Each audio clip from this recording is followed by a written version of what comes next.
Ahojte všetci. Počuli ste o obci Selice? Ani vy nie? Ja až teraz, keď sa na mňa obrátili obyvatelia tejto obce, aby som im pomohol zverejniť jedno veľké svinstvo, ktoré sa chystá. Predstavte si, že táto obec uskutočnila pred časom najväčšiu investíciu v histórii obce. Investovala vyše 6 miliónov eur do obecnej kanalizácie. A teraz pán starosta a poslanci obecného zastupiteľstva sa rozhodli, že túto kanalizáciu len tak odovzdajú súkromníkovi. Ten súkromník už dal najavo, že zvýši poplatky pre obyvateľov tejto obce 5-násobne. Pre mnohých z nich je to likvidačné zvýšenie.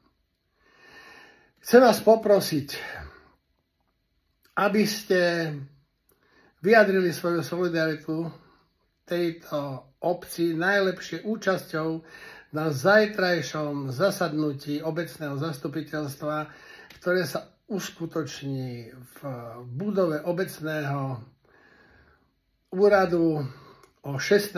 hodine. Ktorí nemôžete, zdieľajte to prosím.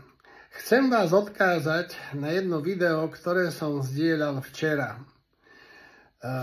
Istý Miroslav Lift tam veľmi sofistikovane 20 minút popisuje túto problematiku a preto to nechcem opakovať. Mňa len zarazilo, že ide o obrovskú nehoráznosť a my by sme mali podľa našich možností pomôcť obyvateľom tejto obce tomuto svinstvu zabrániť. Ľudia v Kôlároch hovoria, že obec postavila aj nejaké bytovky, ktoré sú doteraz prázdne. Údajne aj tento zámer má prispieť k tomu, aby ľudia nestíhali platiť výdavky spojené s bývaním a opustili svoje domovy. Tým pádom sa uvoľní kapacita pre ubytovanie gastarbajtrov zo Šurian, ktoré sú vzdialené zhruba 20 km.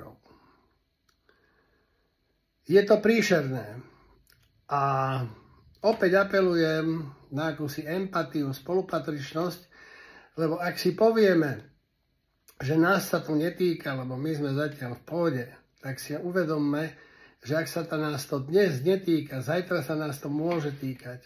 A my keď nepomôžeme dnes im, zajtra nepomôžu iní nám. Čo na to poviete? Ja by som tam zajtra išiel, ale zdravotná indispozícia mi to nedovoluje. Preto aspoň takouto formou chcem prispieť svojou troškou k tomu, aby sa zmobilizovali ľudia, ktorí majú vzťah k spravodlivosti a aby pomohli obyvateľom tejto obce. Majte sa pekne, dovidenia, do počutia.